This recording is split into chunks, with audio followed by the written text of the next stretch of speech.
Hello and welcome to CherrySTEM number 5, The Science of Influence. And today I have my lovely co-host, Richard Rall, and our delightful guest, the Doge, Brian Martinez, in the show. And let me give you guys a bit of an overview of the topic, and you can stop me whenever you want to discuss what I've covered. And basically, what we're talking about is the psychology of influence, the neuroscience, or genetics, or in some other way, how are we as humans affected by others, by advertisement, by ideas, just in general, how are we influenced? So, I mean, no doubt the world has the effect, some effect on you. And many of our listeners do the bulk of their socializing on YouTube, surrounded by a medley of very virulent ideas, very loud and powerful ideas, as well as on television. There's, ideology, so to speak, woven through TV shows. It's one of the reasons why some of us prefer sci-fi over, other shows because of the types of stories that they tell that we resonate with. And obviously being on YouTube, etc., you can't say that some things haven't made you angry, happy, thoughtful, disgusted, etc. Clearly, we are affected by things around us. So the one thing I will say, and I will tell you that the butthurt might flow. It might flow freely through this show. Let the butthurt flow. Let it flow through you. I will be, giving you the butthurt internet report form if you would like, listeners. But just, be prepared. That will be laying some science truth out there. And I will say this, you might hate me for it, so I'm already prepared for the hate mail. But I will agree with Anita Sarkeesian on one single thing, and that is the less you are aware, the more effect it has on you. Now, we're not talking about video games causing violence because, science, once again, has disproven that there's such a correlation. In fact, it's shown that there's an opposite in a variety of ways. But when it comes to influence, influence of ideas, etc., there is a moment of awareness that you sort of need to have when you're ingesting this media. So, for example, Lady Thor, or No, she can't be right about anything. She's the enemy. The enemy is always wrong about absolutely everything they ever say ever. ever, exactly. So, for example, Lady Thor and other recent comics that were decrying the patriarchy and unsolicited opinions on Israel, things like that. If you're not vigilant or skeptical towards these ideas that are presented to you from every corner, you might unintentionally carry them and believe them because you just don't know any better, or you're not really aware that you're sort of carrying it in there. And one of the analogies I really like to use is internet downloadable toolbars that get added to whatever it is you're trying to download as like software. There's always a little check mark that you have to click, and you have to find it in your installation wizard that you have to unclick some sort of fucking toolbar or some sort of change to your internet browser or some sort of little fucking bullshit thing that goes along with the program that you want. Well, that happens a lot of times. In fact, to bring this into a relevant sort of sphere, to tie it to the real life, most recently, Honey Badgers did a Rand Zerker on Redacted Tonight, which used to be a show I really enjoyed. Especially and pretty much only Lee Camp's parts, the person who then turned around and just made himself horribly unappealing and stupid by doing a diatribe on feminism that got taken apart by the Ranzerker. But wait a minute. But they're the good guys, so they're right about everything they say. Isn't that how it works? Unfortunately, it doesn't. My heart is still broken over that. But anyway, point is, you have these things, these programs or softwares that you want to download, like Redacted Tonight. It was great. I enjoyed it. And then there's always some fucking little toolbar, like this little feminism bit, that just kind of wormed and snaked its way in, and you're like, what the fuck? I have to uncheck this, otherwise, if I wasn't paying attention and believing Sorry. in this shit, sorry, there's an echo situation. If I was not looking out for it and not so aware of the bullshit of feminism, let's say if I wasn't a red pillar, these things would slowly creep in. So we are aware of these sort of anecdotes of how we are affected. And in fact, people have been proven to retain fiction narratives longer than fact. So, they did studies that specifically shown that when it comes to memory, not specifically instant recollection or instant accuracy, because obviously fact is going to trump a fictional sort of presentation there. But something that was presented as a story was remembered for longer and was recalled many days later as opposed to something that was presented as fact. So we are sort of geared and trained to pay attention and believe in stories that are around us. There is something to that whole listen and believe, because that is how people get brainwashed eventually if you don't pay attention to it. So, in fact, we have some curious little anecdotes that delve deeper into like sort of the curious world of influence. And I wish I could find the reference to this, but there was this anecdote of this terrible misogynistic husband, I'm sure, who had kind of a little habit or sort of classical conditioning of tapping his ring on a cup when he wanted more tea, when his cup was empty, and he would tap it right before asking his wife for more tea, if she could refill his cup. And then eventually it got to the point, because she associated the subconsciously tapping with the tea request, that all he had to do was tap his ring and she would automatically offer to get him tea. And supposedly she was not aware of this proclivity of hers. So that to me is just fascinating, because I've arrived at a point of self-awareness where it's like, I try to track why I do or respond in ways that I do, what just happened around me that caused me to act this way. But not a lot of people do that. So in fact, we actually have evidence of Milgram studies, which we all know he's famous for the Milgram experiment. It's just known as the Milgram experiment. There's nothing else around it, of obedience to authority. But he's actually done other experiments as well that Well, why don't you go over the Milgram experiment? Because, I mean, even though it may be something that's commonplace to you, it may not be commonplace to all the listeners. well, since you brought it up, you should do it. Oh, okay. So Stanley Milgram was an experimenter back in the day.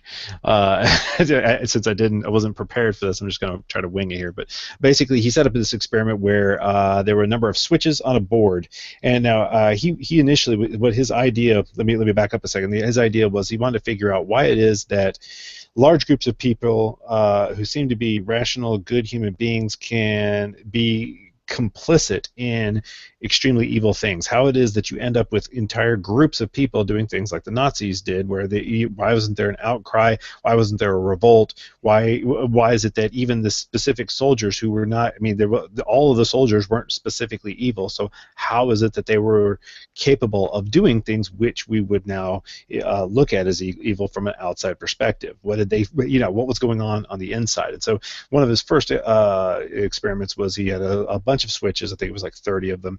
And what he did is he tricked the people who were coming into, they thought that there was a memory experiment. So he was going to test their memory and how memory works under punishment. And so the two people would be sitting side by side. Now, one of them is an actor, and the other is the actual person who's being experimented on. And they think that they've randomly been chosen to be the teacher, whereas the other person's supposed to be the student. And so the student goes in the back room, and they have them test out this little thing that gives a jolt, and they have them feel it on their own arm, and then they put it on the other guy's arm that's in the back room, and so they feel the very lowest voltage themselves as the teacher that they're going to be applying to the student, and they know that it's going to be going up and doubling each time, I think it was. But they feel the first one, and they first ask them, what do you think that was in the voltage, and usually they give a much higher voltage than it actually was, and they tell them the actual voltage. Then from there, so they had a very good idea of exactly how effing painful this shit would be. And so then they went about and they said, okay, well, every time they got something wrong, they were to flip a switch, and it was basically that each switch flipped was like a use, so it was used up, and so it would go up in voltage every time that the person giving an answer would say something wrong. But then anyhow, as it goes along, they continue to up the voltage, and the guy starts to just, he's howling in pain. And he's like, I don't want to do this anymore. And the thing is, all that they had the person do is there's a guy in a white coat sitting nearby, and he says, you must continue the experiment. That's all he did. I mean, these people, there wasn't even a risk of them. Right, it was for science. There wasn't even a risk of them losing the payment. They were paid beforehand, and they made sure that they understood that they were completely paid already. They had the money in hand before the experiment began, so that there wasn't the confound of them wanting the money at the end of it. And what they ended up finding is, I think was it 60% or greater? Was it 80? I wish I remember the percentage. Some huge percent would actually go through all 30 switches to the point at which the guy in the other room became unresponsive completely, and and even like the last switch had like XXX on it, because I mean the voltage was enormous, and you from an outside perspective, you could rationally presume he was dead. Would be the expectation. So and just tons and tons of people would basically electrocute somebody else to death in the other room, so long as the guy in the room with them said he took responsibility and just said with authority that the experiment must continue. And so it was so mind blowing, and so it was huge news. Nobody believed that this could possibly be true. Yet it's been repeated over and over and over in different countries, in different experimental setups throughout the years. It's even been done in recent times, because apparently there's still a lot of people who don't know about psychology or about any of these experiments. They still don't know about the Milgram experiments, and so they actually, they've done them in recent times. And the percentage of people who will just follow orders to electrocute the living shit out of somebody until the point at which they're probably dead is just absolutely enormous. And it was well over 50%. I thought it was like closer to 80% of people. I actually have it brought up here. According to the Wikipedia article on it, it says, in Milgram's first set of experiments, 65% of experiment participants administered the experiment's final massive 450-volt shock. Though many were very uncomfortable doing so, at some point every participant paused and questioned the experiment. Some said they would refund the money they were paid for participating in the experiment. Throughout the experiment, subjects displayed varying degrees of tension and stress. Subjects were sweating, trembling, stuttering, biting their lips, groaning, digging in their fingernails into their skin, and were even having nervous laughing fits or seizures. Yeah, but they continued the experiment, and the thing is, there was no threat of violence against them. There was no, they had nothing to lose other than not complying with someone who seemed to be an authority, and that was what motivated them, even through all their sweating and hand gripping and uncomfortable stuttering, etc. Still, just the authority itself had that much power over these people, and yeah, the 65%, it has continued today, up to date, even the most recent ones, after replication of this experiment. That is the number of people who will continue to administer those shocks. So anyhow, that's the rundown of that experiment, which is a really important one to kind of start the show off with. But go ahead, Cherry.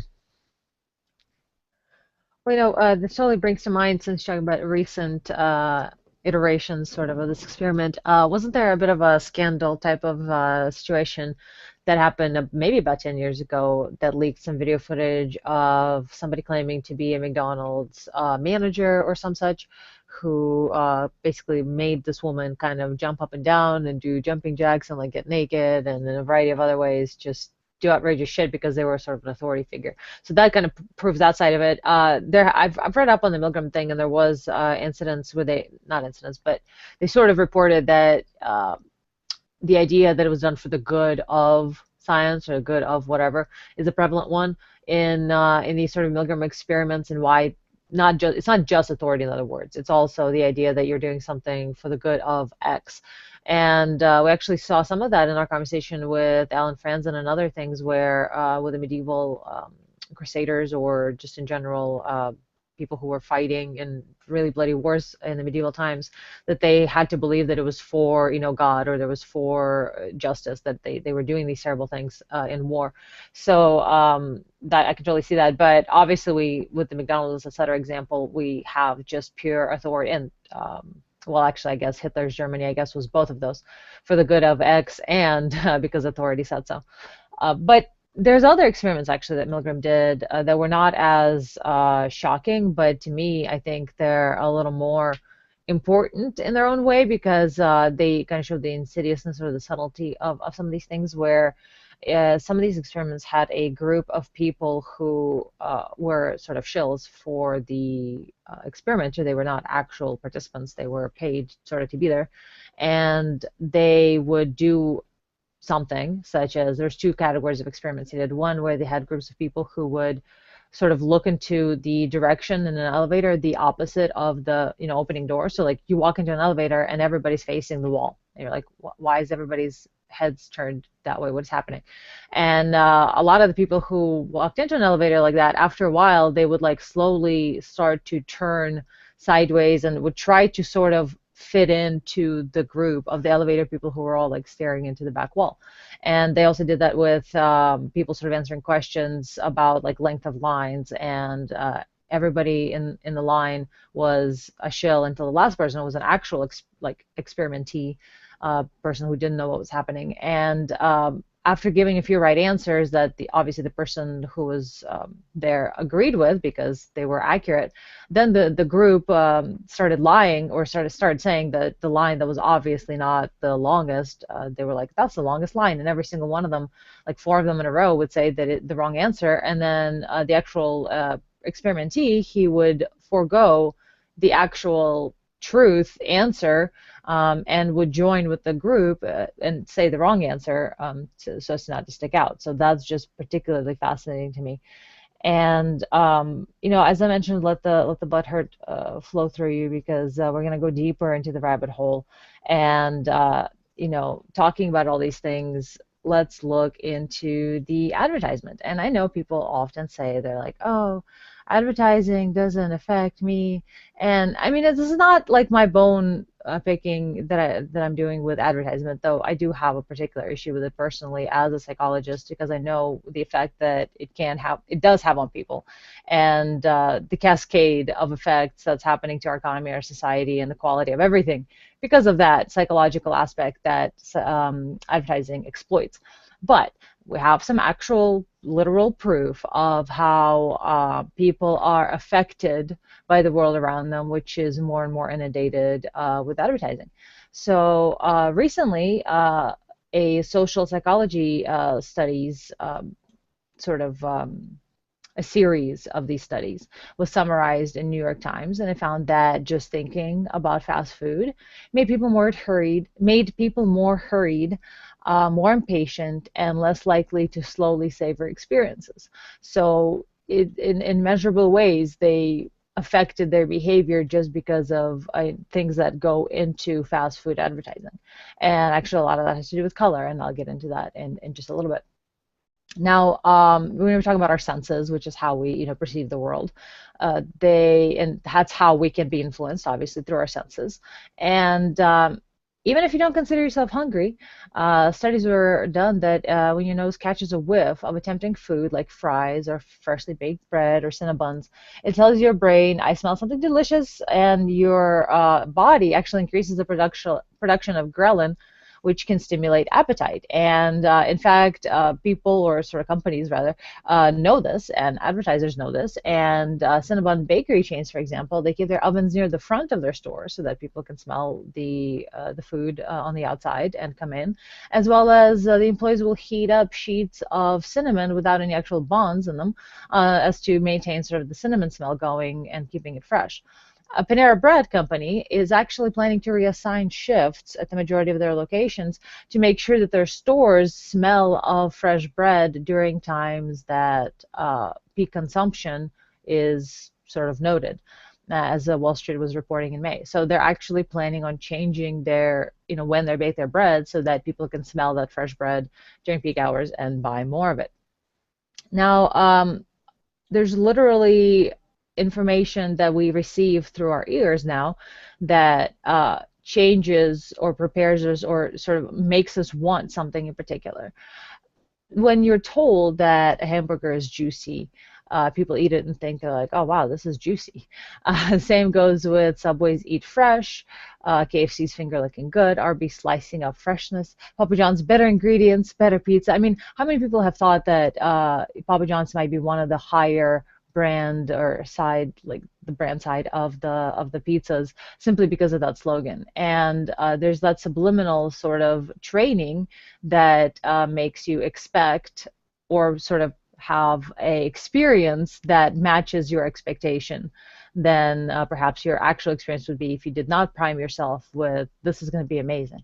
So they found that brands use, obviously there's buzzwords that brands use, and they found that certain buzzwords have nothing at all to do with taste even, but they still can predict consumer behavior as long as they present sort of a luxury or a premium situation. Such as in 2011, a Technomic report found that the word premium was the most persuasive menu item or menu term for getting customers to order an item of beef. And not only did more people who were surveyed said they were more likely to order beef with the word premium, but they'd also be willing to pay more for something that was called premium. So mind you, it doesn't have to prove any of this. It doesn't have to actually be any of this. It just has to say that in advertising, and people are like, oh, okay. So now we move on to the color thing, which I find very interesting. So another way we see. One thing I was gonna say is like something that's because right now we're kind of still on the fluffy side of it. Remember, most people are like, yeah, okay, but we're gonna get into something a little later about how this actually does impact you, because right off the bat, everybody's thinking, well, I'm not influenced by that. That doesn't bother me. That's oh yeah, well, you just got to make a decision, and of course they're gonna advertise yada yada yada. Don't worry, we'll get there. But one of the things I was going to point out is a fun game to play is to like put together all the little jingles that you remember from when you're younger. Now this is only going to really work with older generations because we're not exposed to as much TV now specifically, and that exactly, there you go. But there's a million different little jingles that you still have in your head that you never intended to memorize, but they're there. Everything from wherever you go, sweet and low, to I'm loving it, or there's a million little jingles that are stuck in your head right now, and you didn't put them there, you didn't want them there, but that is space that they have reserved in your computer for their use, and little things can remind you of them, right? There's little things that can remind you of one of those jingles because it's there in your brain, and all it takes is a little bit of something to bring that up again. Well, the same thing is true of visual images, of concepts, not just those jingles. So that's just something to kind of keep in mind as we're dealing with the more general stuff, and then we're going to get more finite and more poignant a little later on here. So sorry to interrupt you there, babe. Go ahead. Well, that's absolutely true. I mean, how many of us can instantly remember the sound of the Coke commercial that does the opening tab and the frothing, whatever, and then or around the Christmas time, there's the bears or the Coke Santa. Like it's a thing. Branding is huge. It's really, really big, and of course there's the Doublemint twins. Well, not specifically the twins, but the Doublemint jingle, and then like 10,000 other jingles from nowadays from car insurance commercials of all things. It used to be sweets, but now it's like mainly fast food and car commercials. Well, most people who haven't been in sales or promotion or anything like that. I mean, I've done door-to-door sales of meat. Okay, I've sold vinyl siding. Until you have actively participated in influencing people, you don't really have a visceral feel of exactly how easy people are to influence, and so that's something that I hope everyone kind of takes it. If you have not been in advertising, if you have not actually been actively successful in doing that sort of job, then let me just say that you are underestimating exactly how easily influenced everyone is. So anyhow, go ahead.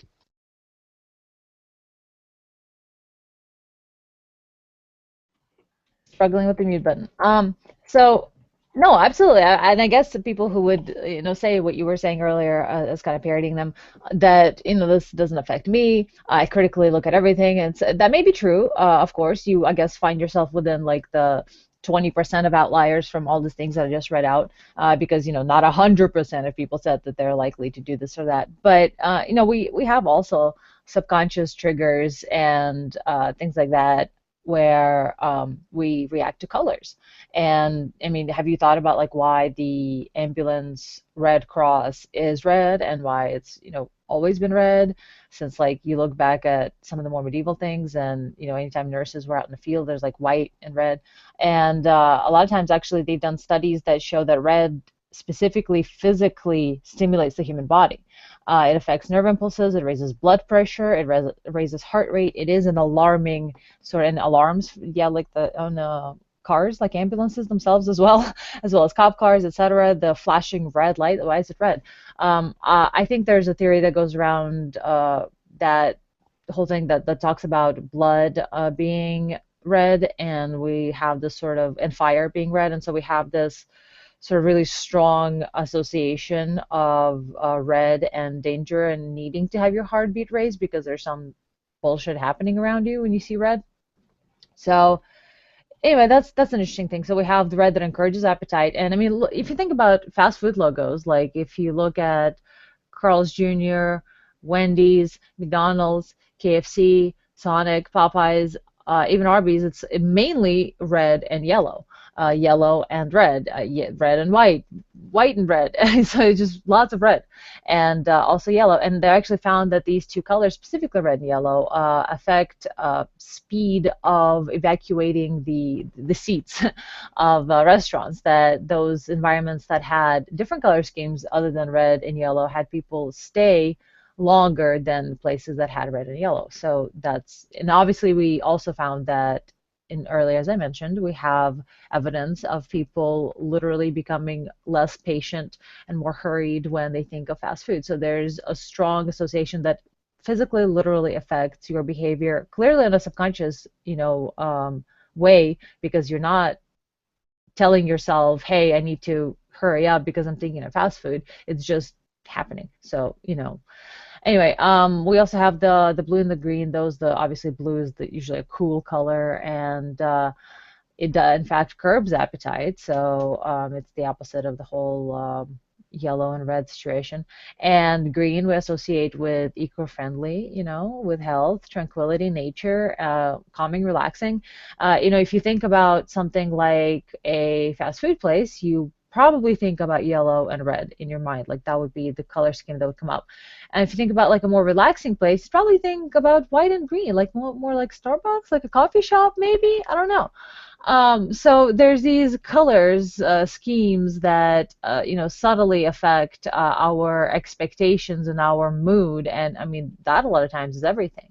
And so you're saying basically whenever they've looked at colors, there's physiological changes that they've mapped between exposure to certain colors and then reactions that they were able to see in subjects, right?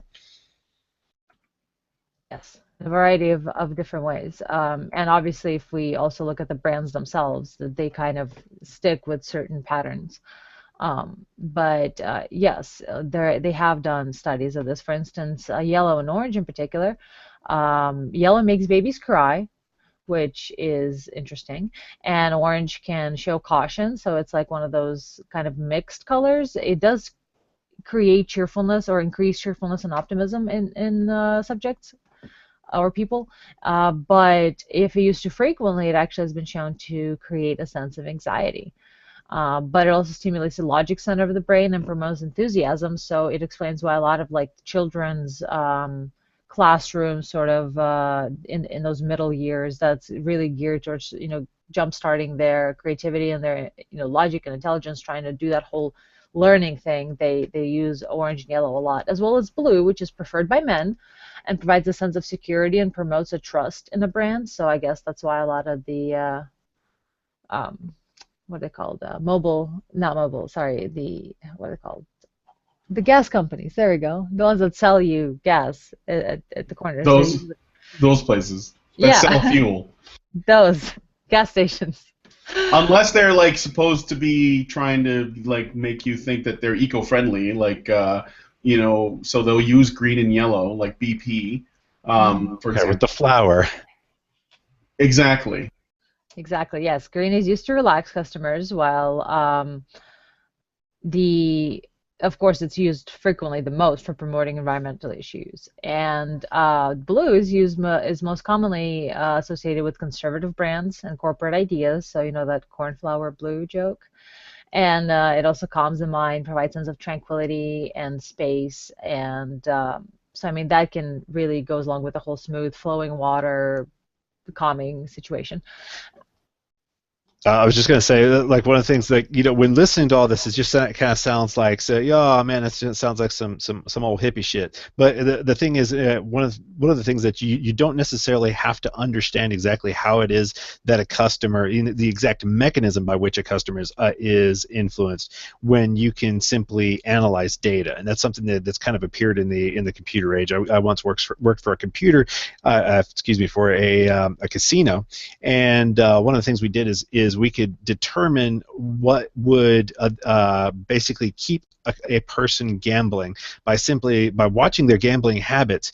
We were able to determine that by just going out, having a person go out and greet them after they've had a losing streak on like on the slot machines, but you can just give them a little 20 cent foam hand squeezy thing, whatever, just an absolute piece of crap, and just simply that interaction, when normally they would continue to they would, I mean, excuse me, they would actually detect that they've been losing, and they would stop gambling. And instead, what we found is simply by having a person go out there and greet them and give them a little piece of shit, they'd go and spend a tremendous amount more money. And so basically, these things, in other words, you don't have to understand exactly the mechanisms going on.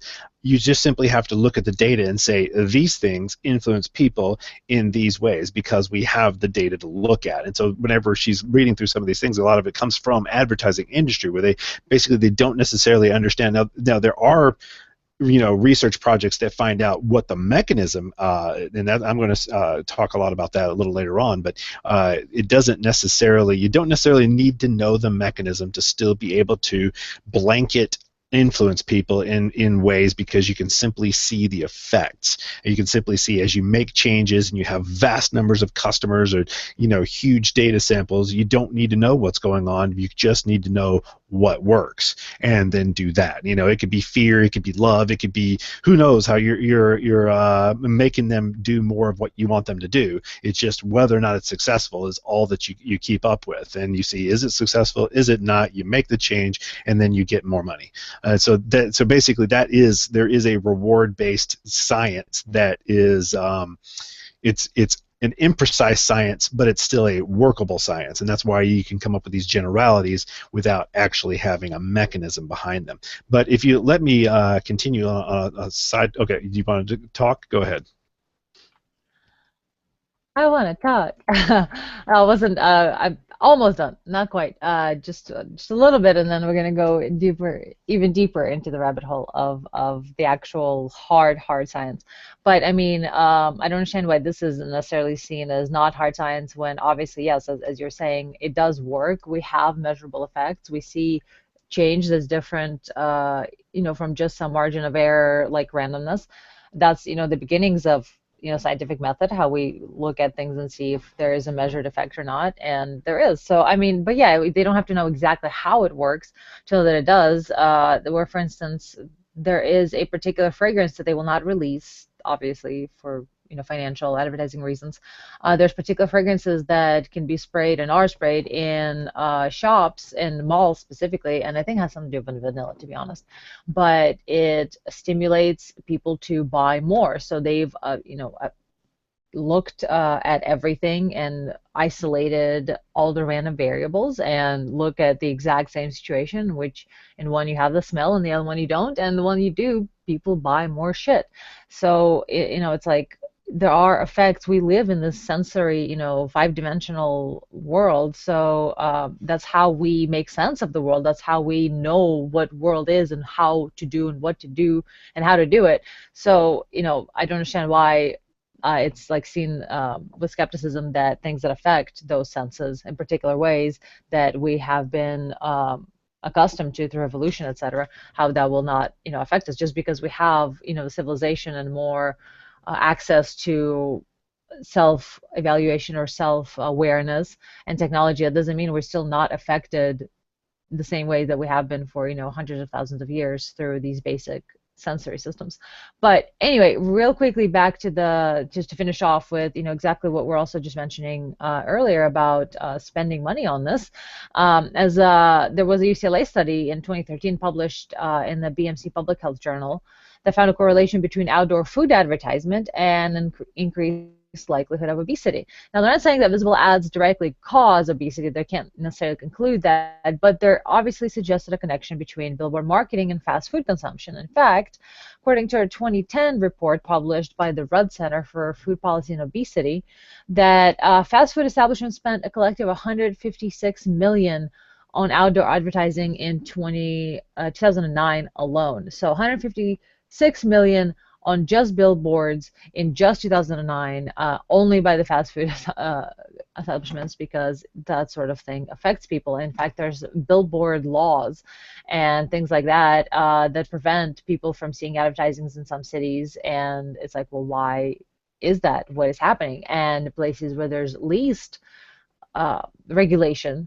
of a billboard size, height, and number during along the highway, those are the ones that states that have that least regulation, they actually have the highest obesity rates, such as Mississippi and Tennessee and a lot of the southern ones. So it's interesting how that goes together. Now, these mega brands don't just entrust the boob tube to infiltrate the minds, but we do know kids spend a significant amount of time watching television. And these advertising, especially the children channel, the advertisers cater things and do them at speeds that children are known to respond to. So, in fact, people are so moved by what they see or how they feel instantly about something or someone. They go on their instinct so much that even important decisions such as picking a president or a political candidate, they go by their gut feeling of who looks more dependable. And they entirely will just choose someone regardless of what they stand for the most part. They look at photos of these people who are running for government, and there's been proof shown that they do it just based on who they like, whose face they like better. So there's a Scientific American article on that. And to go even further on the effect that the environment can have on us, particularly through the five senses, we now have evidence in actually mice studies that smell can be inherited, or rather aversion to a smell can be inherited through generations if you prime the first generation with a particular smell, in which in this case it was acetophenone, which smells like cherry blossoms. And it was easy to do this with smell in particular because you can track the receptor to which smell binds and then look for that gene and see what's happening. And they found that not only is there expression of this gene, but the receptor actually is able to pick out more finer doses sort of the smell in the air. And not only the generation that was actively exposed to a negative event associated with the smell, but for generations that were born as offspring from those mice. So it's literally transferred smell aversion. And, to think how we survived and how we evolved in the world, it makes sense that there were some survival sort of associated with life or death instincts that, sometimes it could have to do with berries or with other things. If we can do this for smell, why can't we do this for a particular color of a particular fruit that's native in your area that is really important to either have or to not have? So if these are wild conjectures for you guys, then so be it. But we're gonna go well, that's not wild conjecture. There's simply scientific proof that there's genetic memory for aversive events. That is a new part of science now. And the fact that of course we've developed evolutionary proclivities in other words, things that we like, things that we don't like. Okay, here's the thing: if you are you're just not in science if you think that there's magic going on inside your head. If you think your brain is a magic box, then then you're just not scientific at all. You're not, there is and if this is a good point to segue, I kind of wanted to hit a couple of things. So all right, like one of the things that I want to talk about is there is a language is stored so similarly between brains that they've actually, I guess it was, what was it, the Carnegie Mellon University, they made a computer model of where language was stored in the brain, and through fMRI, they were able to develop a predictive model that, with just giving them just 3 nouns to make sure to calibrate for your brain, because there's just slight differences in every brain. But the thing is, language is stored so similarly from brain to brain that between 70 to 90% accuracy after you gave them those 3 nouns, they could then, if you just focused on any noun at all from that point forward, they could tell you what it was that you were thinking. So, in other words, it is, your brain is a computer. The mind is what the brain does.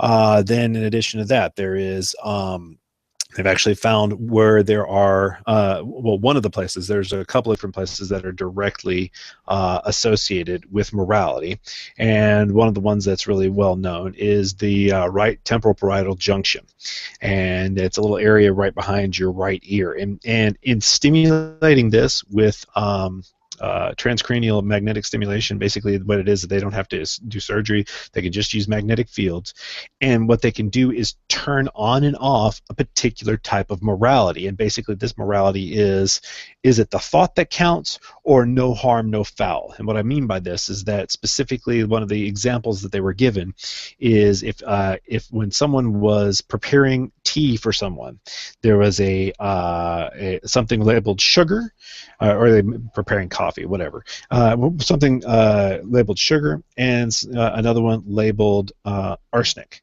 or poison, and if they were switched, and a person accidentally gave you sugar instead of the arsenic, but they were intending to give you arsenic, basically you could change whether or not a person felt like this was still a wrong action that deserved punishment, or whether or not, because there was no harm, no foul.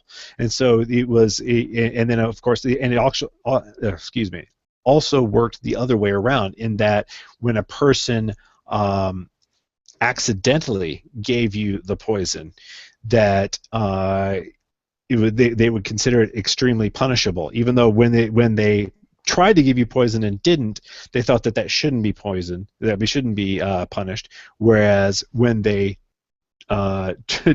didn't try to give you poison but accidentally did, they thought that should be harshly punished. And that could be completely flipped just with magnetic stimulation of this specific area. Then, in addition to that, there was one of the things that they've been able to do is through deep brain stimulation. You can actually cause rage in animals. In other words, you can cause them to attack. And now I couldn't find the specific study in which a human subject. I simply remember that there was a study in which a human subject attacked the researcher because and this was a normal, everyday individual that simply through stimulation of the correct area became extremely violent. Now I do have links to studies where they did this with animals, with cats and things of that nature, where they just make them attack those around them, because they were able to stimulate rage through certain areas of the brain. So basically those things which you would normally consider part of your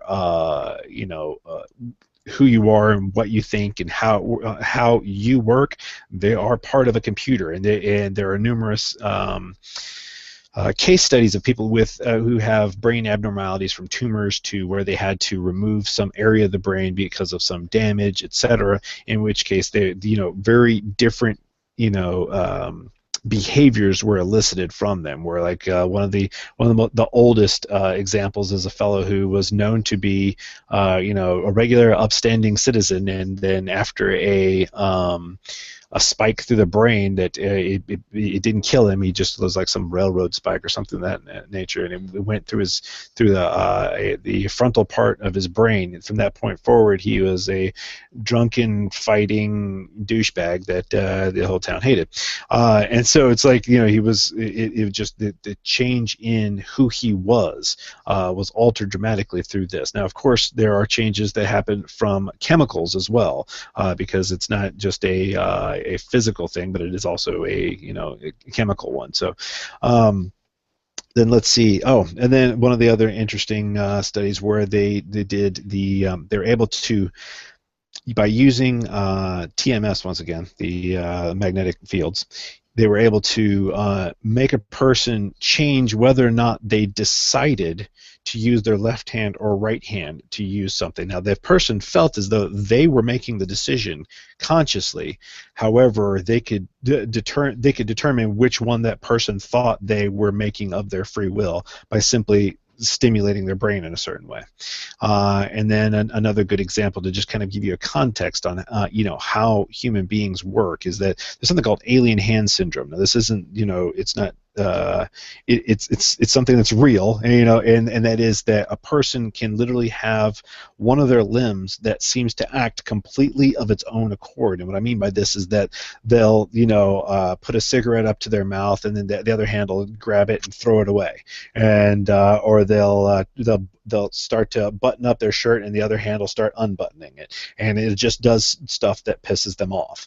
And this is a real thing that happens, because it's also similar to when they bifurcate the brain, when they cut the corpus callosum in the brain, where you end up having two halves of the brain that act independently from that point forward. And now the thing is, both a person will tend to still be able to talk about each one of the actions intentionally, and that kind of goes back to some other things I'm gonna cover a little later as well. But basically, I need for you in a moment to pretend there's no such thing as magic, and that everything has mechanism and works. And so therefore, you have to also think of your brain that way, and you have to think of yourself that way as well. So, and I've got a little quote that I enjoy on this subject that goes way back, and that is, "Man, like the universe, is a machine. Nothing enters our minds or determines our actions which is not directly or indirectly a response to stimuli beating upon our sense organs from without."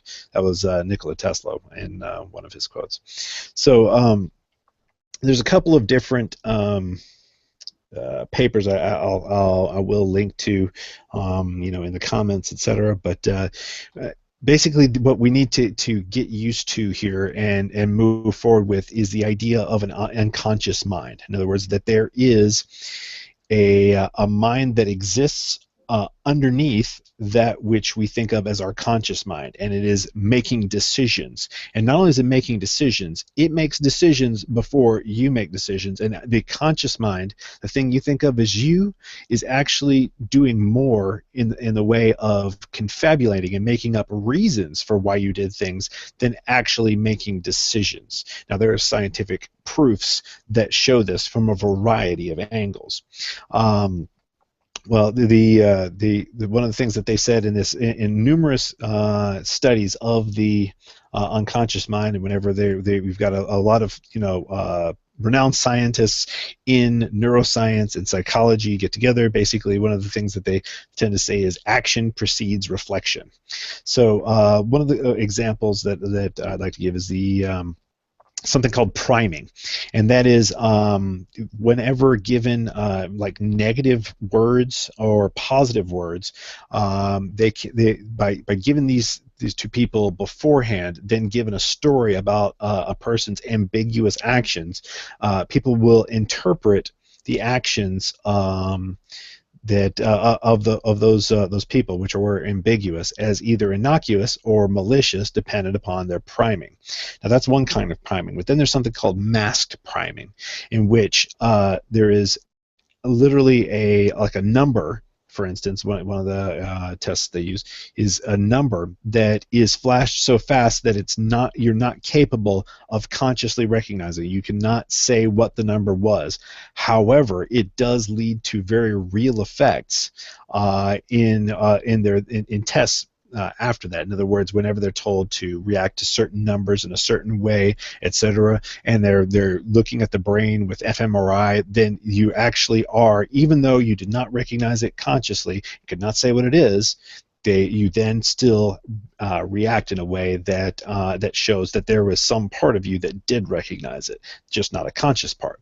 One of the quotes from it is, when subjects engage in an overt semantic comparison task with a clearly visible target numeral, measures of covert motor activity indicate that they also unconsciously apply the task instructions to an unseen masked numeral. A stream of perceptual, semantic, and motor processes can therefore occur without awareness. So the point is, like, you've got to understand that there is what you are and the decisions you make there is a tremendous amount going on underneath. That is, whenever you have a training in neuroscience and the way that the brain works, and a training in psychology and looking at the way that people work, that this is not just an open question. It's not a maybe or kinda. There is millions of different studies from just a vast array of angles from which the exact same conclusion comes about, that there is unconscious things, and those things impact you in ways that you are not aware of. For instance, one of the most recent ones that actually has been, it's a most recent replications, one of the things that they found is that they were actually able to predict choices for, well, the paper's called Predicting Free Choices for Abstract Intentions, that as far in advance as 4 seconds of conscious decision, they could determine what decision was already made or was going to be made with at least 65% outcome. Now, what this means is that the vast majority of the time, now I'm not saying that absolutely every single decision you ever make is made, before it ever gets to your conscious mind. There is some conscious participation, but it's a lot of times it's in more of a veto type of situation, but it's not. But sometimes even that, for instance, there was theoretically, if your brain works on the the veto thing, and that's conscious. Well, they actually did test that where they found that even the vetoing can happen before you're consciously aware of making a decision. So this leads to something called the introspection illusion. I recommend you just kind of look that up on Wikipedia, etc. But one of my favorite parts of the introspection illusion is something called choice blindness, and it really shows exactly how bad people are at thinking that they know what's going on inside their head when they really just don't. And like, one of the ways that they did this is that they would present them with a choice between like a blonde and a brunette. We're talking about huge differences. And then through distraction and sleight of hand, they would give them the one that they did not choose and ask them why they preferred it. And the person would always confabulate some reasoning why they preferred it. And it's just funny as hell to watch people sit there and do this over and over and over. They'll just confabulate a reasoning, because that's what happens is you make up reasoning for what you decided, even though that is not what really happened. That's not how your decision process happened, because a lot of it was occurring underneath the surface. And so a lot of times when you think you know why you did something, you're just fucking wrong. They did this with supermarket jams and teas and objects on PowerPoint slides. They've done it in a variety of different ways. And so there are these influences that, if they're impacting you underneath the surface, then a tremendous amount of your decision making has to do with things that are impacting you in ways that you are not consciously aware of. Then one of the things like that Cherry had mentioned was that Milgram did that was really great, and there's done a lot of studies after the fact and replications, and that is that social that social impact on our perceptions. In other words, the way that we perceive things, and that is where they took people in and they had the 4 or 5 people in a row who would say, yeah, this line is longer or shorter, and whereas it was obvious that they were wrong, yet a person will then actually agree with the group. Now, you try to say to yourself that well, maybe they're just doing it because they don't want to stick out or whatever. But these people, when in retrospect, when they're asked about it, they actually still believe that that was their real perception, even though it was obviously off. And part of this has to do with exactly one of the studies is called neurobiological correlates of social conformity and independence during mental rotation, and that was a study that in another study that was called why do some find it hard to disagree, an fMRI study. And basically what it comes down to is when you come to that point at which you're looking at how the it's like, okay, there's puzzlement is, well, the first thing that happens to these people is there's puzzlement, but when there's a group there, but then there's also activation patterns of the brain that are similar to pain. In other words, the social pressure of this this discord actually translates to physical pain in the way that the brain, in other words, you're not feeling it anywhere in particular. It's just it's the same way that pain is processed is the point here, and so there is a psychological punishment, and of course it makes sense in evolutionary terms for social cohesion, etc. But the point is that you actually are punished for having an opinion which is different from the group, and so this kind of interaction out throughout your life can form a certain way of being, where of course you're going to have an avoidance for something that is a painful event. What was interesting, though, of course, is that they did the same study where a person would disagree with 5 other computers. They'd still have that puzzlement phase, but they wouldn't then have the pain of the lack of social conformity, and so therefore they were much more likely to actually disagree with the computers, and of course than they would with the humans.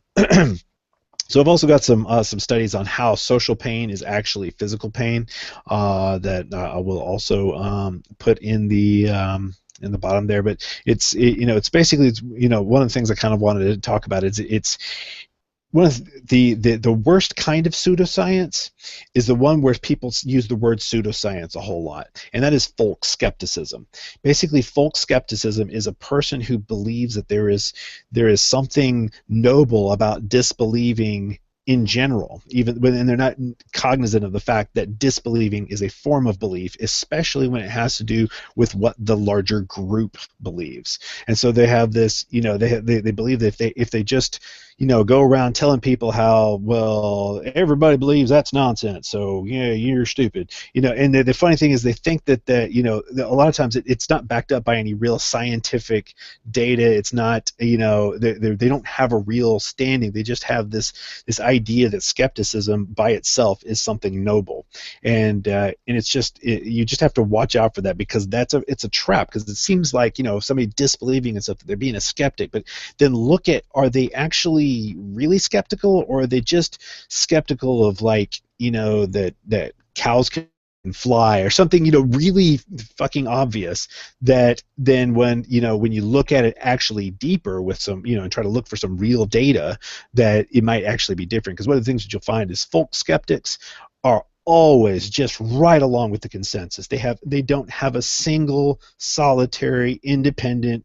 opinion of their own, and so but they come across as having some sort of authority because they're disagreeing with something. So that's just and oh god, do they love the word pseudoscience. Anything that they think that the group doesn't believe, they love just throwing that word around. But the truth of the matter is, those are the same kind of people that would be like, oh, there's no such thing as a subconscious, and I don't know what they're talking about. But it's that the actual data, when you really get into the science and you really actually know something about it, is that, of course, that there is. And so those people tend to have an influence on people. When we're talking about influence, that is one of the ways that people are influenced, is by this whole folk science, this folk skepticism that is really the actual worst kind of pseudoscience. But one final thing I was going to also, along with all of those aspects of how the brain, how you are influenced before the fact, how you are making decisions based upon things that are not you don't even have conscious access to. One of the other things to strongly consider is the butterfly effect. If you haven't looked into chaos theory, the butterfly effect, and just kind of looked at it with a closer view, I really recommend it because it's very interesting. There's a lot of there's a lot more to it than it seems on the surface, I guess is what I'm trying to say. But basically, when you think about the fact that there's the whole butterfly flaps its wing in Antarctica, or of course it would be a butterfly there, but and then that leads to all these different effects that end up with a storm, and eventually it comes down to that somebody hydroplanes into the side of your car and keeps you from going to work, and you thought that you made the decision to go to work in the morning. The thing is, there are a billion different little things on a trajectory towards your life that are altering the way in which you make decisions. And so these ideas of free will a lot of times are simply magical thinking underneath the surface, and where it's very uncomfortable to look at things through a perspective of that we don't have free will. And matter of fact, that's probably the single most uncomfortable concept for any human being to ever entertain, is that they don't have free will. But at the very least, you need to understand, if you can't accept that, I'm just saying you need to at least look at all the other things that show that it's a lot more limited. At the very least, you have to accept that it's far more limited than most people and it would ever even begin to consider. And so that's at least a starting point to go from. You have to consider all of these things and the vast amount of science that supports a mechanistic function for the brain and not a magic box that does magic things. So I guess I'm gonna stop there and see what if Brian has some things he'd like to bring to the conversation, because I know he did a little bit of research also. Well, I did. I read a thing. It was about. It didn't really go into the same things that you guys did. It was called the 6 Principles of Persuasion, which I thought was interesting. And I can just give you the short. I don't know if you guys are familiar with them, but essentially like what we tend to use when we are trying to persuade people with an idea. This is a bit more interpersonal, like between individuals or small groups. However, I'm fairly positive that this stuff can be expanded at a scale that is larger. So principle 1 is reciprocity, which is recognize that people feel indebted to those who do something for them to give them a gift. An example is, let's say you have a kid and your kid turns 5 and you take him to Chuck E. Cheese to throw him a birthday party and a pizza party. And all of the neighbors and the community, they bring their kids you invite them and they come out and their parents bring gifts and they go to the party. You will, at some point, you realize that you will be in debt to those people because, in a way, there'll be an obligation to go to their kids' parties when they have birthdays as well. So there's a reciprocal element to that. Principle 1 is Principle 2 is social proof. When people are uncertain about a course of action, they tend to look to those around them to guide their decisions and actions. They especially want to know what everyone else is doing. For example, laugh tracks on comedy shows exist so that they are telling you that is now you're being told that this is funny because here's a laugh track showing that it's funny. Although those things are just dumb to me, but whatever. Principle 3, commitment and consistency. People do not like to back out of deals. We are more likely to do something after we've agreed to it verbally or in writing. It is said people strive for consistency in their commitments. They also prefer to follow pre-existing attitudes, values, and actions. Number 4, I'm just going to go through these really quickly. Liking. People prefer to say yes to those who they know and like. So if you like somebody, you're more inclined to go along with something or agree with them or at least compromise on a viewpoint or a decision towards an action. People are also more likely to favor those who are physically attractive, similar to themselves, or who give them compliments. Even something such as random, which is as random as having the same name as your prospects, can increase your chances of making a sale or influencing someone, for example. A lot of times people seek out common ground, and that is actually a very useful way to sort of like influence people, and also how they influence you. Principle number 5 is authority. People respect authority. They want to follow the lead of real experts. There was a social experiment they did where they had a man in blue jeans and a t-shirt jaywalk, and he would go to a busy intersection or like an area where there are a lot of other people waiting to cross. And have you ever stood at the corner and then let's say you decide to start walking, and there are people that are there with you. They may follow you if they see that you're taking the lead to go ahead, even though the light is not really green yet, or maybe it's the timing might be sketchy or whatever, or you're just at an intersection where there's a stop sign. Sometimes people will wait and see if someone else acts. Well, in this experiment, they had a guy do it in blue jeans and a t-shirt, and then they had the same guy do it again in a business suit. And when he did it in a business suit, more people, like I think it was 600% more people, were inclined to follow him across the street, because he looked like somebody who knew where he was going. I also imagine that he carried himself a different way too, and it wasn't just his clothes, because sometimes what we're wearing influences our behavior as well. And then last principle is scarcity. That's principle number 6. In fundamental economic theory, scarcity relates to supply and demand, obviously. The less there is of something, the more valuable it is. The more rare and uncommon, the more people want it. You can just look at it like, for example, to make it go into like a nerdy place. I used to work in a game shop, and I was there when the Magic the Gathering first hit shelves, right? And the people would buy boxes and boxes and boxes because they wanted the rare cards. And I even did it for a bit. And then it took me to sort of like really take a step back and think about what I was doing, where I was like, why am I paying this much money? Well, I really wasn't paying for it because I was working there, but why was I going through all this trouble to get a piece of paper that has something printed on it? But why, or in the same way, why is it that we spend so much money on diamonds for engagement rings? We consider diamonds valuable because we have it in our heads that there's something precious and rare about it. And that you can apply that to all kinds of things. So those are the 6 principles of influence that you can use to essentially, influence other people, and it can be used to also kind of guard yourself against those influences. That's basically the shortest version of what I have. But I thought it was pretty interesting. It's also, I don't know, for me, it's pretty common sense stuff, but it's also, pretty cool. So that's it. Yeah, there's it's an interesting world of go ahead, Jerry.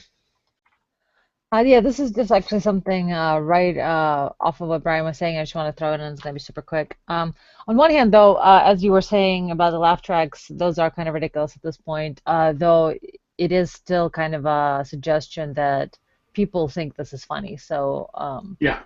Although I will say this too, because I think the laugh tracks on comedy shows, that's actually kind of an extension of something else. Like, for example, if you've ever been in a place, let's say a classroom during a lecture, or in church, or in some place where you're expected to sit still and be quiet, and people around you start snickering about something, even if you don't know what they're laughing about, even if you don't know what the joke is, you desire to chuckle along with them. There's something about, like, laughing is contagious, essentially.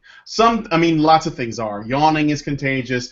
Certain reactions. You were talking about earlier about the elevator thing, and I was reminded of, I live in, Chicago, which is, there are parts that are really crime-ridden. And sometimes you could be, let's say you're in a mall, and you see someone suddenly running in the opposite direction. everyone will start running with that guy because they think that there is danger that he's running from. And so even if it's just to, he might not be running for any reason, but that can actually affect people. And I think the laughing thing is sort of like, I think it's sort of like people saw or observing that in real life, where people would, you get the church giggles and everyone else is laughing or whatever, and it could be over something really stupid.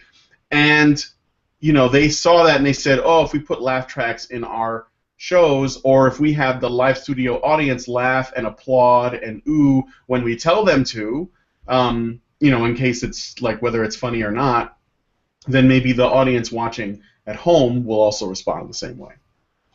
Yeah, it's any kind of communication at all is a lot more two-way than we really necessarily. Oh, did you want to say something, Cherry? Did I knock you out there? Go ahead. Well, I blame Brian for that.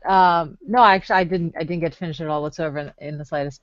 What I wanted to say, which is unfortunate because ideas do get lost, and I want to get back to what you were thinking. But just to kind of give feedback on that list Brian was talking about, there is, in social proof, for instance, there is actually been found genetic difference between people who believe that like whatever other people like is probably best versus people who sort of have to find out for themselves. Like there is like an actual genetic difference between those who follow who follow social proof, or those who have to figure it out for themselves and have to sort of make up their own mind. But Brian mentioned the clothes thing, and I actually have a perfect example of that. Where we're talking about different ways in which you will carry yourself. First of all, there have definitely been studies about that, where you have the power pose, where you open yourself up and you make yourself big, and you stand that way for like 2 minutes, and then you actually perform better in interviews and things like that. But there's also been evidence of that if you want to feel good sort of during negotiations or interactions or whatever, that you have to wear formal clothing. And people who dressed up more versus those who like dressed down, not only felt better about themselves, but they like obviously closed more deals. But there's also this interesting red sneaker effect that it's whenever you do dress appropriately for a situation. So people always look for others to be dressed appropriately for whatever situation is given. So if you're in a formal event or a meeting and you expect somebody to be wearing a suit, they should wear a suit. But then if the person throws in something like red sneakers or an interesting like a scarf or some sort of accessory that kind of stands out, they are seen as creative and more influential, and actually people react better to this creative sort of red sneaker effect. So that is interesting. Right. So it's kind of like a blend between someone who is professional and mature because of how well they're dressed, and they may even look a bit more attractive, and that goes back to the thing when I was talking about before. Attractive people tend to do better. And when you are dressed better, it can make the person wearing the clothes feel more attractive, and it tells other people something about you, whether it's true or not. Like a man in a suit appears higher status, so he is more attractive by default. And then if he's wearing, you were saying, like if he's dressed like the 10th Doctor and he's got like sneakers on, or a colorful scarf or something else, that also lets people know, communicates that he's creative, he's a bit more individualistic, he is kind of a rebel, he doesn't conform, he's like throwing off expectations, and I think people admire that too because it sort of like says something about courage, maybe a bit of bravery. That's exactly right. That's kind of where peacocking comes in, where the results suggest that people judge these slight deviations from the norm as positive because they suggest that the individual is powerful enough to risk the social costs of such behaviors. And the fact that they're still wearing a suit, they're still belonging, that sort of communicates that they know what is the norm. So they're not like just some weirdo, autistic kid. Like they're not just being strange. They know what is the norm and what is expected of them. But then they also defy that through some little thing like that. Yeah, that's basically what when it comes to attraction things. That I think that women are generally better at picking up. In other words, if there is some sort of cue about how a male is either, if you're completely ignorant of how everything's supposed to work, as opposed to how it is and you're just saying fuck you to the norm. And I think that women are particularly good at picking that up, and that has to do with um, I'm getting feedback from your microphone, so it's kind of messing me up here. But it basically they're able to see, is this person actually capable of understanding the social environment and simply rebelling against it, or are they not competent at understanding the social environment, and therefore that's the reason they're not conforming. And so I guess that's the thing there with those kind of social cues that are a little more subtle than you might initially look at. They also found that, as I was mentioning clothing, and this kind of ties it back to the Milgram experiment, that, but sort of inverse, or rather the other side of that, where for better focus, you should basically get decked out like a doctor. There was research published in July 2012, Journal of Experimental Social Psychology. Subjects made half as many mistakes on attention-demanding tasks when wearing a white lab coat. And it was specifically when they were told that this lab coat was a doctor's coat, and those performed better rather than people who thought it was a painter's smock, or people who were just looking at it sitting on the shelf or hanging up like you have to be wearing it. Going back to the color thing, actually, we have, this is just kind of obviously a softer side of science, where fighters in 2004 Olympics had worn red more often than blue, and they found that whenever competing against each other, they were wearing red jerseys. And hold on a second, I lost my place. There we go. Sorry. Compared with fighters in blue, the ones that were wearing red were able to lift a heavier weight before the match and had higher heart rates during the match. It's not that they were more likely victorious, but they found that wearing red induced sort of the same things we're seeing in other color research with red, that it increased heart rate and things like that. Another thing I want to add, and this might kind of bring it back or segue into another topic, but we're basically talking about here that we do like to take apart feminists or other unsavory individuals that are making mistakes of cognition, that people who are having cognitive dissonance, and we're not saints, we're not immune from any of this, and basically the point is the way to fix yourself, or rather to make sure that you don't fall into the same traps and that you are not being hypocritical or easily influenced because you agree with the party line or the politics or whatever, and that you're not sort of swept away, and 20 years later you find yourself and you're like, oh man, how did I end up here, or you just end up believing stupid ideas, because how did all those feminists and people like that, how did they end up where they ended up? Obviously, there was influence of ideas in their lives, and the only way we can really make sure that doesn't happen is not by saying that we're impervious to it, is by being open to it and being aware that it happens to absolutely every human primate, every human person, and we just need to know that it's there, look for it, and then that will help us root out harmful ideas that we might not necessarily even believe in, but they just kind of snuck in there somewhere by virtue of being exposed to so many ideas. Now, another thing that directly goes with that sort of science kind of has my back on this. Well, people who were overclaiming sort of the state of their knowledge and how much they thought they knew about things, they were found in a variety of different tests that they actually didn't know as much as they thought they knew. So the very sort of cliche, to use a cliche, people who think they know everything don't know what they don't know. I mean, like, what I mean? Like, it's one of those, like, if you think you know everything, you don't know anything, actually. And that is literal proof of that.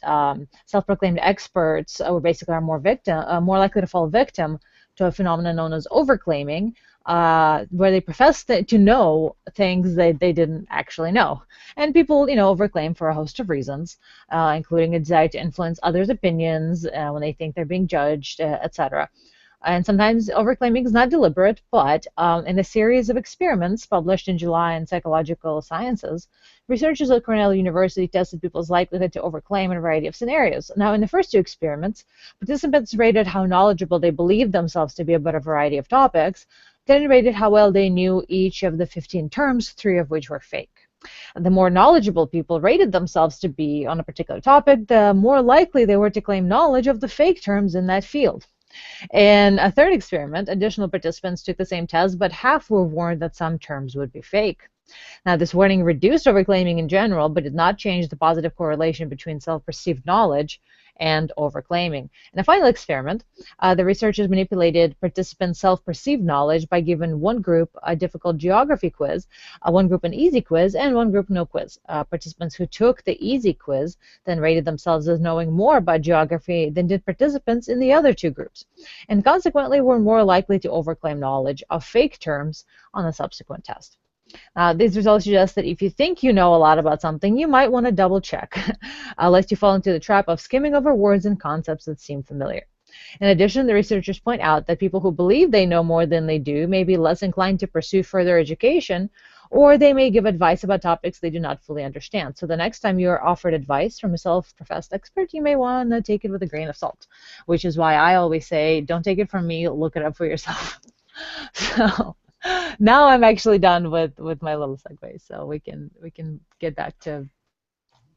Yeah. Okay. Well, what I was going to talk about before was something. Basically, the idea when we're talking about control and what's controlling your decisions, how you're. I think it's important to understand one of the ways in which memory is formed, called long-term potentiation. And long-term potentiation basically is the more frequently a neuron fires between. More frequently a synaptic connection is accessed. Basically, the stronger that connection becomes. So basically, by thinking about something, it becomes more likely that you will think about it. So there's a feedback loop type of effect. Now, why I brought this up is because as you are interacting with the things around you, the concepts, the thoughts, the ideas that you hear, that you simply try to understand, will become more strong and will influence your thinking to a certain extent. So even simply arguing with a particular group can have, now it's not specific in the way in which it will impact you towards one. I'm not saying that necessarily will make your opinion flow towards that other group. However, it may make it more likely that you will think about certain things, and that it may be that can become kind of a negative thing. Like if you are constantly fighting, then your fight response is going to become more. It's going to become more readily at hand. You're going to be training yourself to be this way, and so. Whenever you're talking with someone, you have to try to understand what the hell they're talking about. So you have to kind of empathize with their thought process. You have to think about, where it is they're coming from, what it is that they're trying to say, and so you're accessing a lot of different parts of your brain that have to do with that particular subject matter that you're discussing. And so just having a conversation with a person, like my son the other day, he pointed out that like I just kind of gestured towards the window and he rolled it down, or maybe it was the other way around. I'm not sure, but he pointed out, it's like simply through that gesture, you made this happen. And that's kind of true. We have all these interactions that happen throughout the day where simply our interaction with a person makes us do something. And sometimes simply listening to another person, just listening to them, if there's somebody that you do not like and you don't, just listening to them at all, is having an impact on you. They are, the influence isn't a direct, like, changing your mind necessarily towards them, but changing your mind in a way that isn't necessarily the way you want it to go. And so one of the things I try to point out is that Manipulation, like like say for instance a person is attempting to be manipulative. We all know people who are extremely manipulative, and that's part of what what influence is about, knowing how to influence people. Where the thing is, when you manipulate others, you manipulate yourself simultaneously.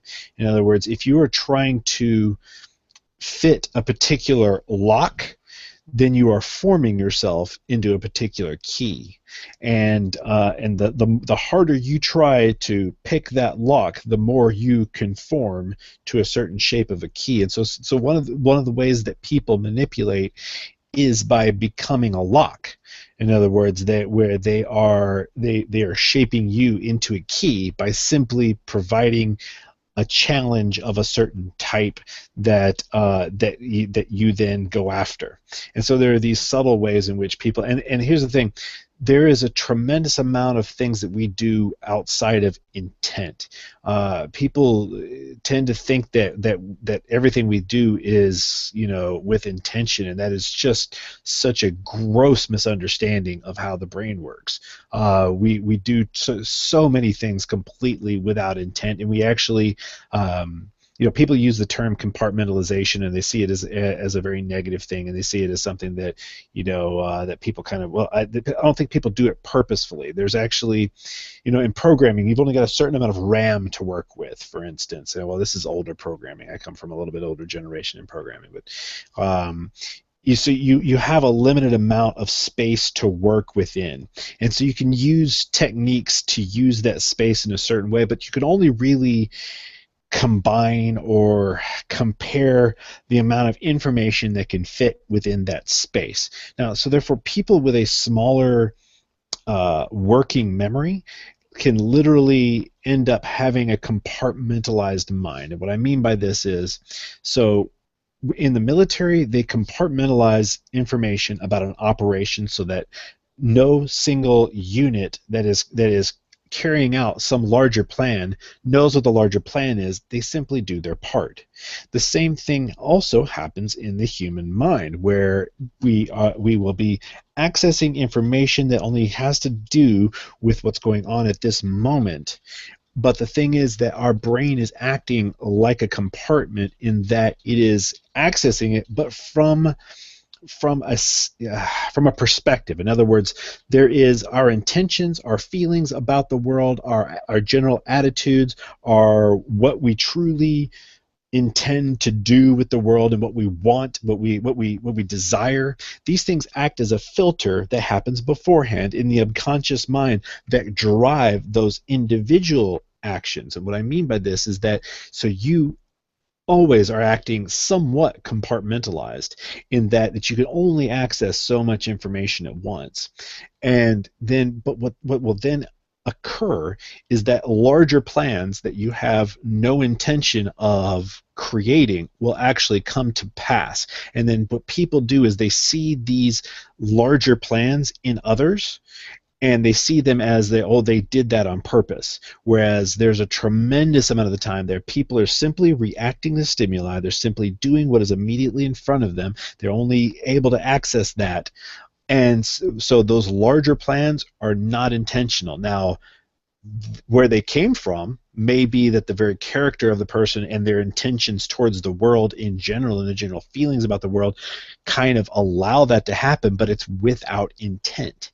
And so this is a very hard concept for people to grasp unless they understand exactly how much of the mind is existing below our conscious ability to access, and how much of it is occurring. And so I really recommend that I'll put these links up, and I really recommend that you go through them and look at these links, and then look at what they link to. Look at the other studies that come up, and understanding the way the mind works really, I think, is a very important thing to basically have a level of forgiveness and have a level of understanding of yourself that makes it where you are more capable of change. When you begin to understand how much shit is has been in the past kind of outside of your control, that ends up tending to give you more control. But when you deny by saying, "Oh no, I'm in control of everything. Everybody's in control of everything," that makes you have less control because you're not capable of planning around those things that are influencing. You're not capable because you deny their impact upon you. They have more impact upon you, and so I think that this is it's just kind of an empowering thing in general to understand that have less power than we think we do, that we're less in control than we think we are, and so I think that if everyone could spend some time learning how influence works, learning how much we are influenced, and how much of that shit you've got to constantly be going in and saying, what shit has been dropped into my head while I wasn't looking.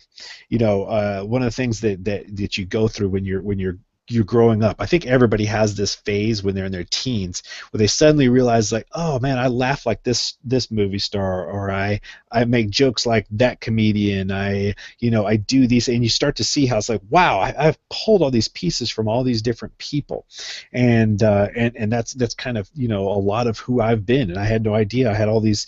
I had copied so many of these things, and the whole time I thought it was just me doing it. But the truth of the matter is, there's all of these things that are being introduced where we have these opinions. It's like, where a lot of times we don't know when we formed the vast majority of our opinions. When were they even formed?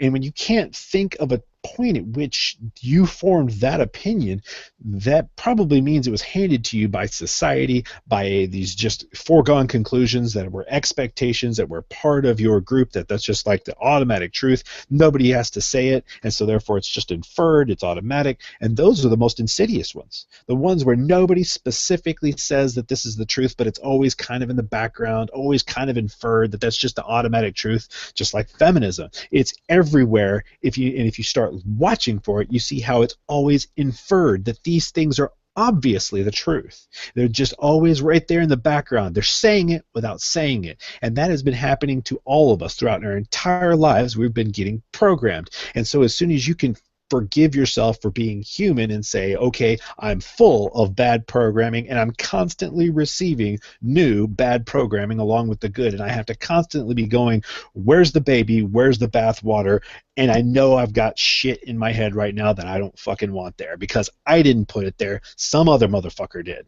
And that's the thing that is difficult for people to get past. I think they tend to, whatever it is that's in my head right now is me. And if you can instead separate it out and say, no, I am what I want to be. I am what my larger intentions and these sets of beliefs and ideas that have been set inside me through different circumstances don't necessarily belong to me. And so I've always got to be looking. It's like, what's influencing me? What's driving me? What are these outside things that I have to have a little more control for and look for and dig out constantly? And I think that empowers people to be independent. I think that gives you an ability to be more of an independent thinker. And I think that everybody who's listening to this channel probably already has some of that in them already. And I think that there is a group, and if we can kind of communicate that to the larger world, getting people to understand that they don't have to claim everything that's currently in them as them, but simply only claim their intent and their purpose, but not necessarily their current state. I think that can go a long way into I don't know, making civilization better. I'm not exactly sure what I'm trying to say here. It just seems like the better way of doing things to me, and I don't know how to put a real label on that. Sorry, I was eating. So then, okay, are we going deeper still, or is this like our conclusion as of right now? Well, for me, I haven't gone. I've got a bunch of other subjects I'd like to look for more information on, but I don't have the backup papers, etc. So I'm not if I can't put the papers out there where people can look it up themselves, I'm not going to really comment too much about it. Okay, no, and that's fine. Yeah, I mean, I think that understanding the self, I think there was like that saying,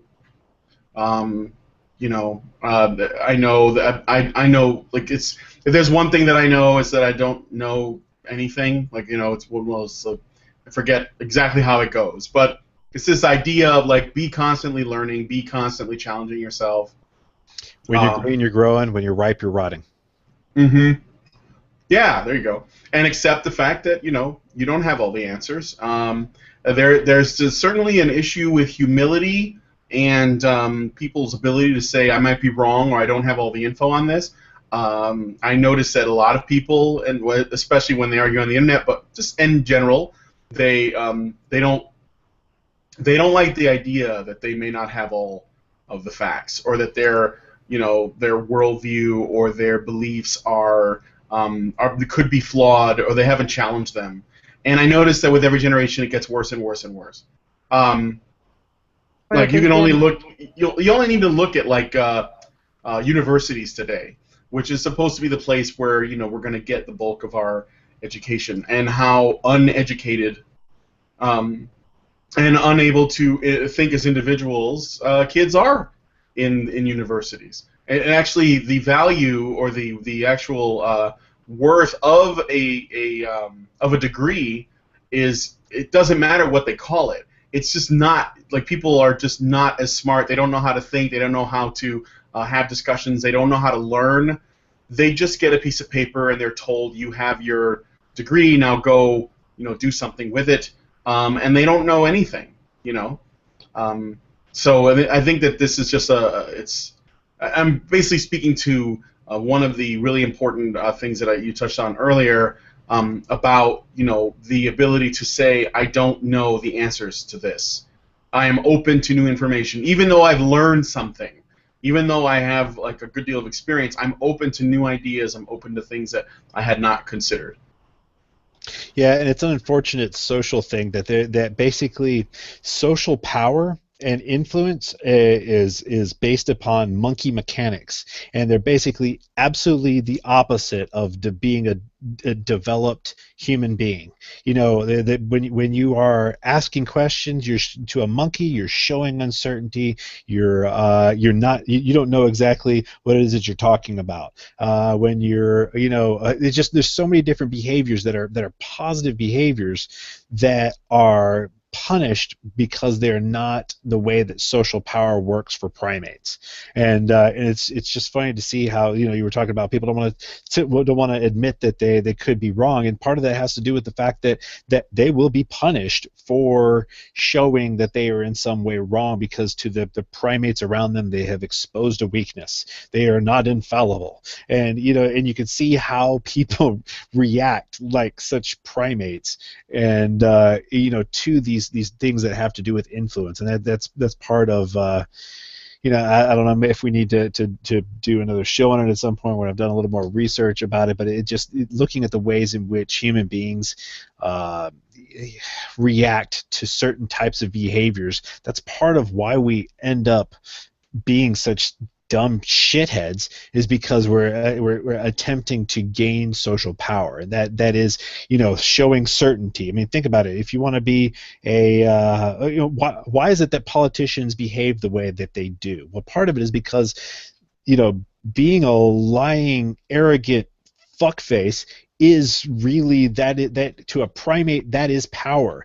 Whereas consciously, we fucking know that is exactly the opposite, that arrogance leads to ignorance, that when you can't admit that you're wrong, you end up being wrong more and more and more. And it's but the thing is, we love confidence because that shows power, and it's just these instincts that have come down the pike from for millions of years, because there's a variety of other primates that still show these types of behaviors. And you can see how the way in which they determine where they are in the social hierarchy is dependent upon how much confidence is shown. In other words, if one is acting in a certain way that shows confidence physically, then they are higher up in the hierarchy, and they don't have to memorize these details. They just simply react to postures, because of course they're going to have these specific postures and specific showing baring their genitals and showing their teeth, and all these different things that show confidence and show your social position, so therefore,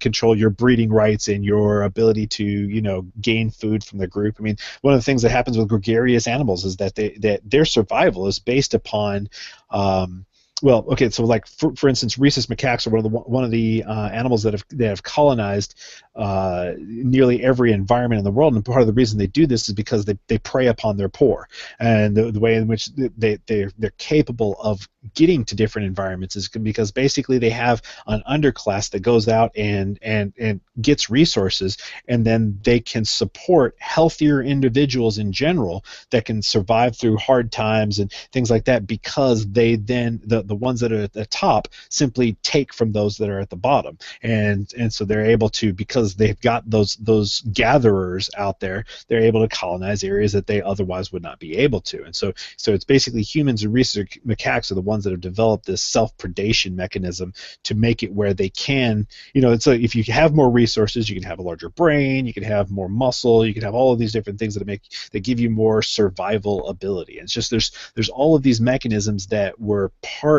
of our development and that got us to this point, that are now that we have civilization and now that we've got conscious thought, they're no longer valid, and they became obsolete super fast in evolutionary terms. In other words, all these different behaviors that we had, they changed just dramatically quickly. And and people don't understand how many behaviors are completely genetic. I mean, like they've taken, I think what it was is types of voles, maybe. Yeah, I'm not sure. It was a type of burrowing creature where one kind of burrower would burrow in from the side of a hill, and the other would burrow in from the top. And by breeding them together, you ended up having two different burrowing techniques that they'd end up burrowing through both of them. Or in one case, there was a type of lovebird where there's two subspecies. One would gather stuff and put it underneath its wing, and the other would just hold it in its beak. And then when they bred the two,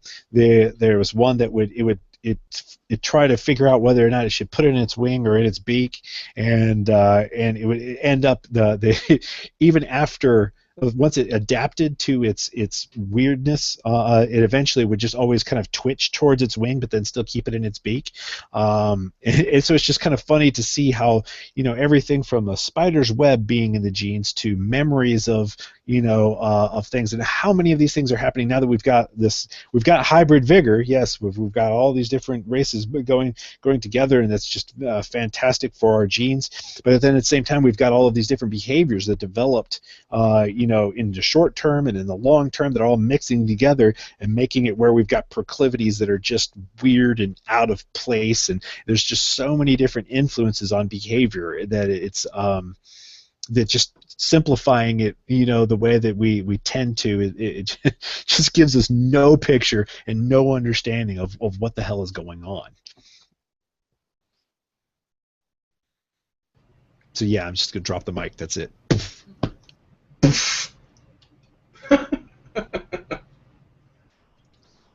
Um, Anna, Yes, you're the host. Say I am. something.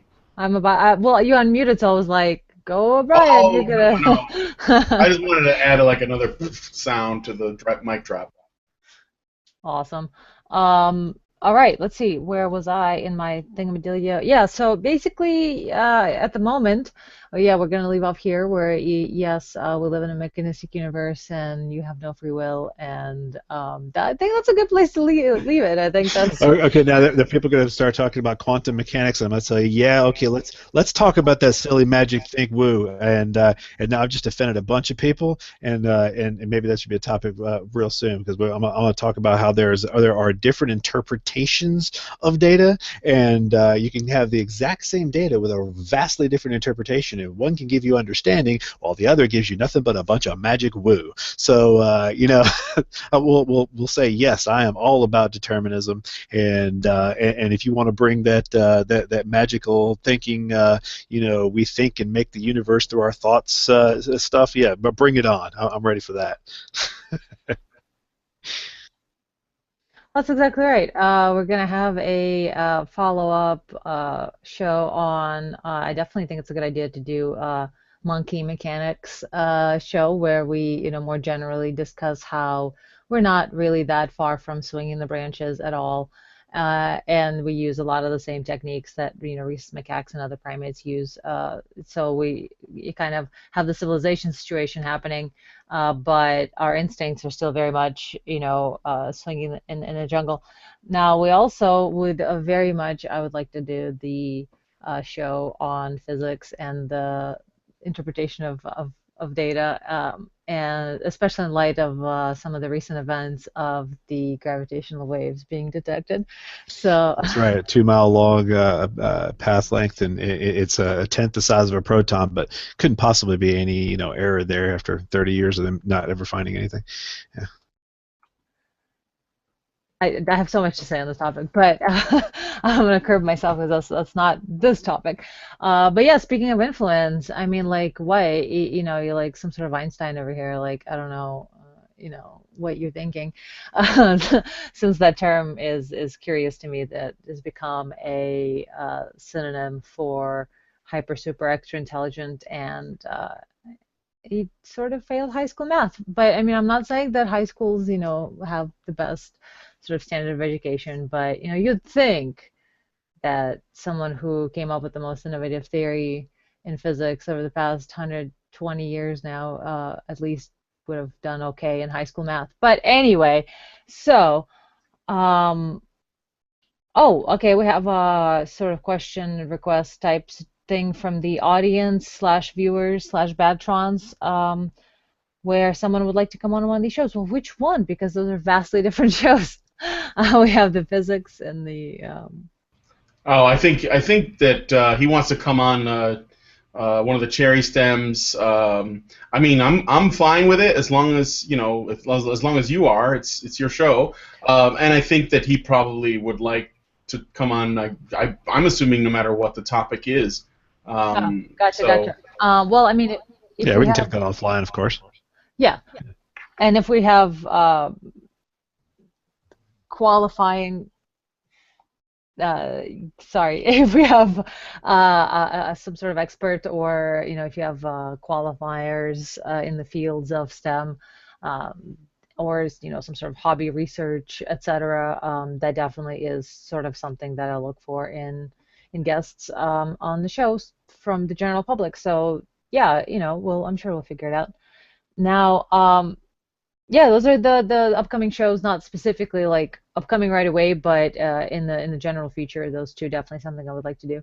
And yeah, I really like the key and the lock analogy. Sort of going back to the main topic to wrap it up, where and in general too, whatever thoughts you have and whatever lines of thinking you do over and over and over, you'll strengthen those thoughts, and those thoughts will occur to you more often, and so it just becomes a loop. And you can have a upwards loop, or you can have a downwards one, and negative feedback or positive.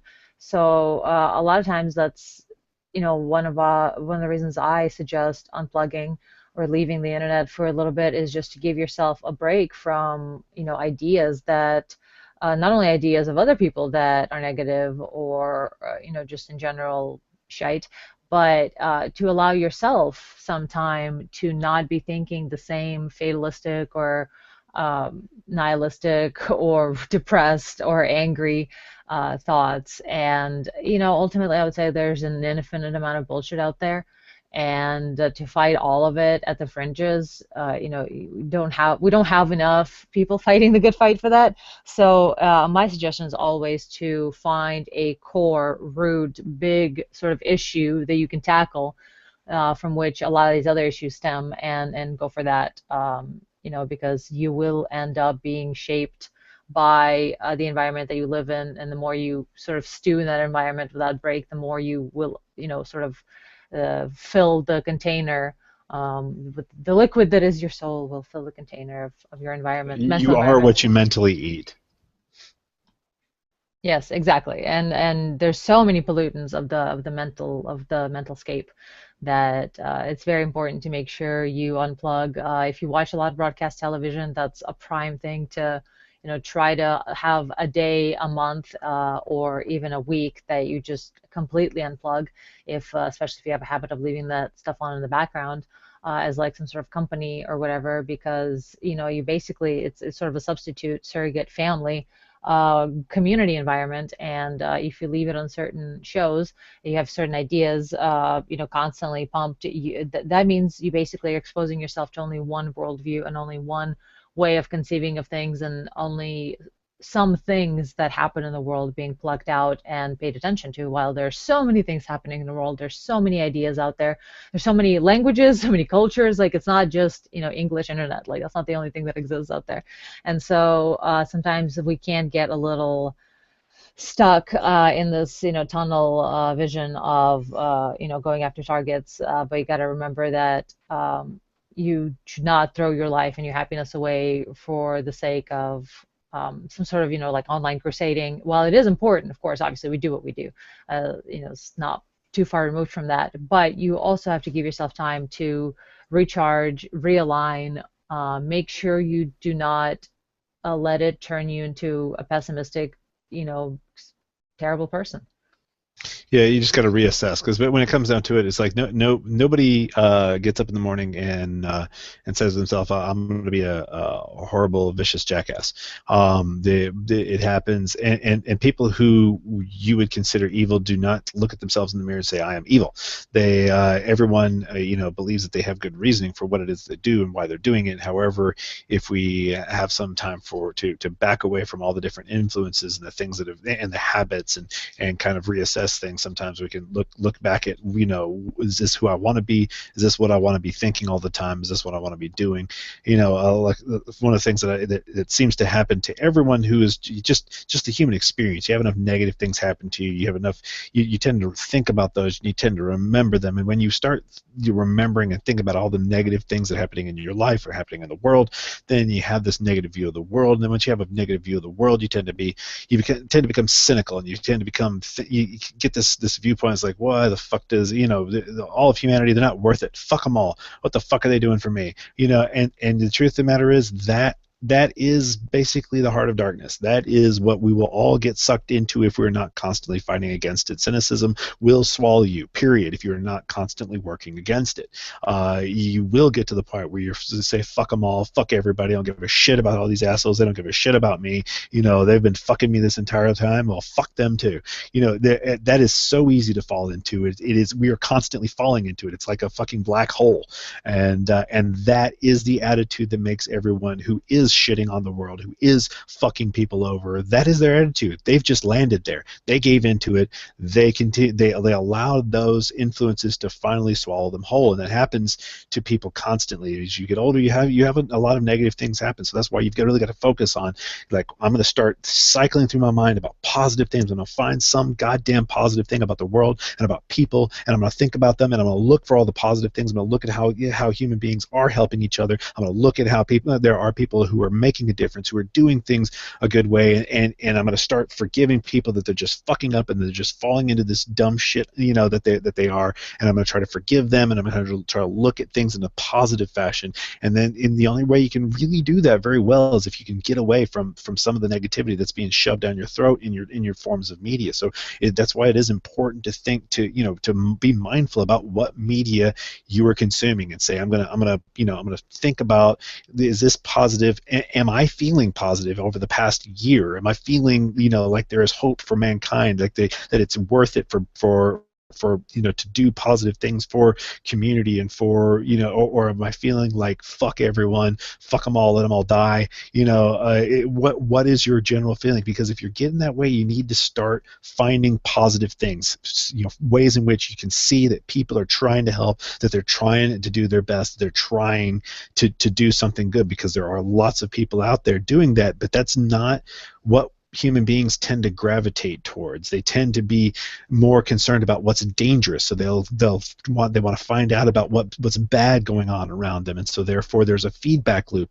If we reward those channels and outlets and media, etc., for giving us shock and giving us horror and giving those things, then they're going to give us more of those things, and of course, so that you end up with this feedback loop and people become obsessed with negativity. And so you've got to sometimes just be mindful of that and say, okay, no, I'm going to look for something. For me, I personally like to watch TED Talks. I see there are people who are at least, they're trying to do something. I don't give a shit if it's pie in the sky, or and it's just they're you think that they're just being retarded, whatever. Hey, at least they're fucking trying, and you can look at it that way. You can at least look that there's some kind of intent. Now, one of the other things I want to say about intent is that never think that anybody's intent is pure. Don't think that your intent is pure. Instead, accept that everything that we do is mixed and has numerous reasons for why we do it. You can look at a mother nursing her little child as beautiful and caring and loving, or you can look at it as her just simply maximizing her genes and trying to put who she is forward. And you can look at all of reality in that way. But the truth of the matter is, it's not one or the other. It's always both.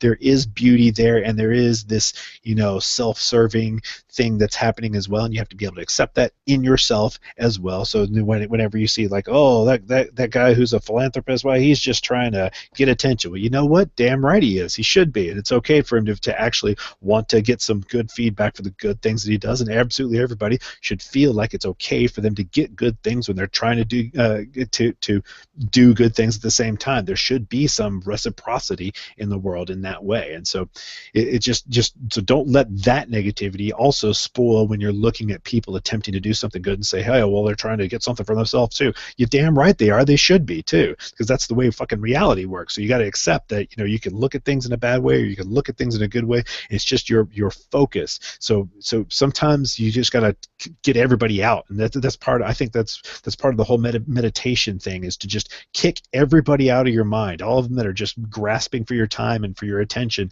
and to listen to me. I want to be heard, and everybody wants to fucking get your attention. They want you thinking their thoughts. Well, fuck all their thoughts for a little while and say, no, I want to hear what my thoughts are. I want to close everybody else out and say, what is it that I want to think? What is it that I want to do? Where is it that I want to go with my fucking brain? You don't get to use it right now.